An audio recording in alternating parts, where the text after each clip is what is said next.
انہیں یہ بتایا کہ عنقریب حضرت ابراہیم علیہ السلام کا دین لے کر ایک نبی مبعوث ہونا یعنی کہ اللہ کی طرف سے بھیجے جانا مبعوث ہوگا۔ وہ کھجوروں والی زمین کے جانب ہجرت کرے گا، اس کے ماننے والے پروانوں کے مانند اس کے اطراف جمع رہیں گے، تم اس کے ظاہری نشانیوں سے اسے پہچان لو گے۔ اے سلمان سن، اس کی نشانی یہ ہوگی کہ وہ صدقے کا مال نہیں کھائے گا، وہ ہدیہ قبول کرے گا اور اس کے شانوں کے درمیان نبوت کی مہر ہوگی۔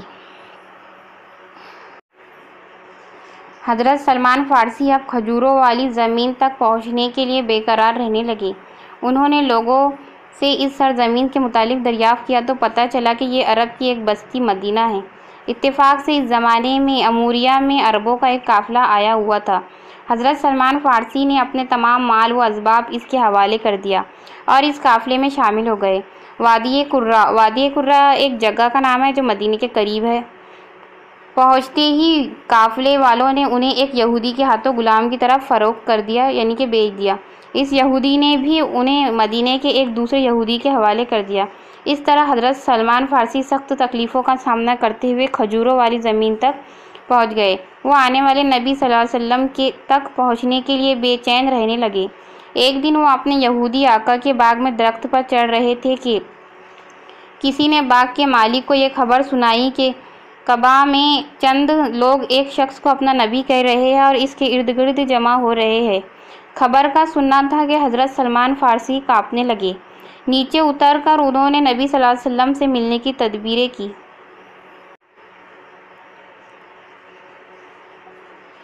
ایک روز موقع پا کر وہ نبی اکرم صلی اللہ علیہ وسلم کی خدمت میں حاضر ہو گئے اور کچھ کھجوریں اپنے ساتھ لائے تھے۔ انہوں نے کھجوریں یہ کہہ کر رسول صلی اللہ علیہ وسلم کی خدمت میں پیش کی کہ یہ صدقہ ہے۔ آپ صلی اللہ علیہ وسلم نے اس میں سے کچھ بھی نہ چکھا اور ساری کھجوریں اپنے صحابہ رضی اللہ تعالیٰ عنہ کو کھلا دی۔ حضرت سلمان فارسی یہ دیکھ کر مطمئن ہو گئے کہ راہب کی بتائی ہوئی پہلی نشانی صحیح ثابت ہوئی۔ دوسرے موقع پر حضرت سلمان فارسی پھر نبی صلی اللہ علیہ وسلم کے پاس پہنچے۔ اس بار کھجوریں دیتے ہوئے انہوں نے کہا کہ یہ تحفہ ہے تو نبی صلی اللہ علیہ وسلم نے انہیں تناول فرمایا اور اپنے صحابہ میں بھی تقسیم کیا۔ اس طرح دوسری نشانی بھی صحیح نکلی۔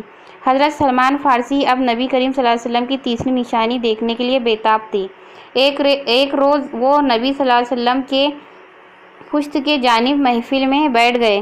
اس وقت آپ صلی اللہ علیہ وسلم کے جسم کا کپڑا ہوا سے سرک گیا اور آپ صلی اللہ علیہ وسلم کی پشت پر موجود مہر نبوت پر حضرت سلمان فارسی کی نظر پڑ گئی۔ انہوں نے نہ صرف اس کا دیدار کیا بلکہ اسے چوم کر دیر تک روتے رہے اور اسی محفل میں آپ صلی اللہ علیہ وسلم کے ہاتھ پر بیعت ہو کر مسلمان ہو گئے۔ یہاں پہنچ کر حضرت سلمان فارسی کی تلاش حق کا سفر تمام ہوا۔ حضرت سلمان فارسی اب اہل مدینہ کے مہاجرین میں کے بھائی بن گئے تھے۔ سب ان کی قدر کرتے اور انہیں عزت کی نظر سے دیکھتے۔ حضرت محمد صلی اللہ علیہ وسلم نے ایک صحابی ابو درداء رضی اللہ تعالیٰ عنہ اور حضرت سلمان فارسی کے درمیان رشتہ مواخات قائم کر دیا۔ رشتہ مواخات یعنی کہ بھائی بھائی کا رشتہ قائم کر دیا۔ اخوت کا یہ رشتہ دونوں کے درمیان تا حیات قائم رہا۔ عبادتوں کی کثرت اور اہل خانہ سے غفلت جب حضرت ابو درداء کے معاملات بن گئے تو حضرت سلمان فارسی نے انہیں ٹوکا اور کہا کہ جہاں تم پر اللہ کے حقوق ہے وہیں بیوی بچوں کے بھی حقوق ہے اور رات کو جاگنے کے ساتھ سونا بھی ضروری ہے۔ دوسرے دن یہ دونوں حضرات حضور صلی اللہ علیہ وسلم کی خدمت میں پہنچے اور رات کے معاملے کو آپ صلی اللہ علیہ وسلم کے سامنے رکھا۔ آپ صلی اللہ علیہ وسلم نے فرمایا، سلمان تم سے بڑھ کر دین سے واقف ہے۔ یہ بزرگی انہیں حق کی جستجو کی وجہ سے حاصل ہوئی تھی۔ ایک مرتبہ صحابہ اکرام کے ساتھ حضرت سلمان رضی اللہ تعالیٰ عنہ بھی حضور کی مجلس میں شریک تھے۔ آپ صلی اللہ علیہ وسلم نے حضرت سلمان کے سر پر ہاتھ رکھ کر فرمایا، اگر دین سریا پر بھی ہوگا تو فارس کا ایک آدمی اس کو پا لے گا۔ آپ صلی اللہ علیہ وسلم صحابہ اکرام سے فرماتے، جس نے سلمان کو ناراض کیا اس نے خدا کو ناراض کیا۔ لوگ جنت کے مشتاق ہوتے ہیں مگر جنت سلمان کی مشتاق ہے۔ حضرت سلمان فارسی جب تک یہودی کے غلام رہے وہ اسلامی جنگوں میں شریک نہ ہو سکے۔ رسول اکرم صلی اللہ علیہ وسلم نے 300 کھجور کے درختوں اور 40 اوقیہ سونے معاوضہ دے کر حضرت سلمان کو آزاد کرا لیا۔ اب وہ جنگوں میں اپنی صلاحیتوں کا آزادانہ استعمال کرنے لگے۔ مشرکین مکہ اور یہودیوں نے مل کر جب مدینے پر حملے کی تیاریاں شروع کی، اس وقت مدینے کے دشمنوں سے محفوظ رکھنے کے لیے حضرت سلمان فارسی نے شہر کے گرد خندق کھودنے کا مشورہ دیا، جسے آپ صلی اللہ علیہ وسلم نے پسند فرمایا۔ خندق کھودی گئی جو اتنی گہری اور چوڑی تھی کہ دشمنوں کے گھوڑے بھی اسے پار نہ کر سکے اور انہیں پسپا ہونا پڑا۔ خندق کی کھدائی کی وجہ سے اس غزوے کو غزوہ خندق کہا جاتا ہے۔ یاد رکھیے، غزوہ اس جنگ کو کہتے ہیں کہ جس میں حضور پاک صلی اللہ علیہ وسلم شامل ہوتے۔ اس جنگ کے بعد حضرت سلمان فارسی مختلف جنگوں میں شریک ہوتے رہے۔ طائف کی جنگ میں ان کی ایما پر مسلمانوں کی جانب سے منجنیق کا استعمال ہوا۔ منجنیق ایک قسم کا آلہ ہے جس سے بڑے بڑے پتھر دشمن کی جانب پھینکے جاتے ہیں۔ حضرت ابو بکر اور حضرت عمر کی دور خلافت کے دور میں بھی حضرت سلمان فارسی نے بہت سی جنگی کارنامے انجام دیے۔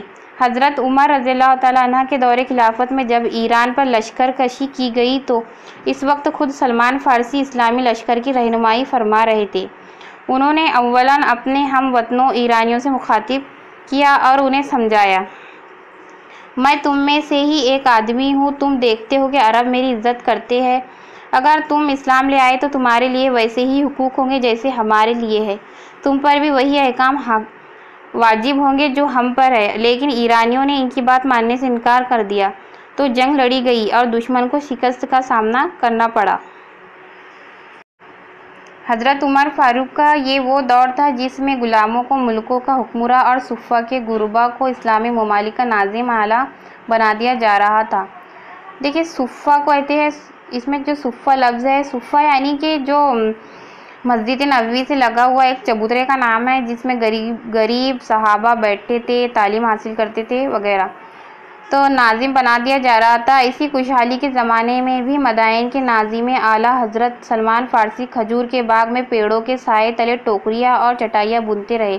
عشق رسول کی تڑپ میں وہ بے چین رہتے۔